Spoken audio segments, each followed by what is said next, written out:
सुबह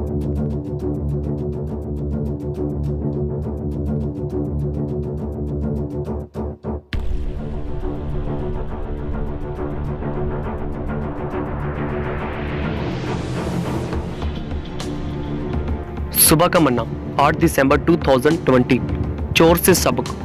और एक दूसरे के साथ इकट्ठा होना ना छोड़ें, जैसे कि कितनों की रीति है, और एक दूसरे को समझाते रहें और राज्य उस दिन को निकट आते देखें तो ही और भी अधिक जे किया करो। इब्रानिया 10:25 वचन।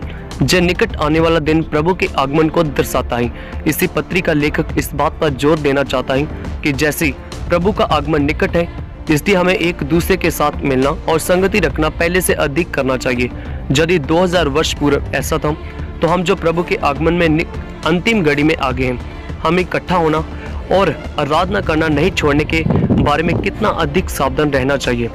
एक बार जैकब नाम का एक जवान एक परिवार की सुबह एक गांव से दूसरे गांव में जा रहा था। उसे एक जंगल पार करना था। जैसे वह आगे बढ़ा तो एक चोर ने उसे पकड़ लिया और उससे पैसों की मांग की। जैकब ने चोर से मिन्नत की कि उसे छोड़ दे, क्योंकि उसके पास पैसे नहीं थे।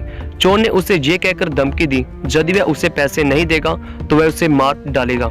जब जैकब ने उसे मिन्नत करके कहा कि वह पेंतिकोस्tal विश्वासी है और झूठ नहीं बोलता, तुरंत ही चोर ने उसका गला पकड़ा और क्रोध से कहा, ऐसा है तो तुम्हें अभी गिरजाघर में होना चाहिए था, क्योंकि आज तो रविवार की सुबह है। जैकब परिस्थिति में फंस गया था। उसके पास कहने को कुछ नहीं था। आगे से क्या तुम नियमित रूप से गिरजाघर जाओगे? चोर ने मांग की। जैकब तुरंत इस बात के लिए तैयार हो गया।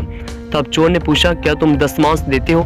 जैकब बहुत चक्का रह गया। उसने चोर से ऐसे प्रश्न की अपेक्षा नहीं की थी। उसने तो पहले ही ये कह दिया था कि वह एक पेंतिकोस्tal व्यक्ति होने के कारण झूठ नहीं बोलता। इसलिए उसने नम्रता से कहा, नहीं, मैं दशमांश नहीं देता।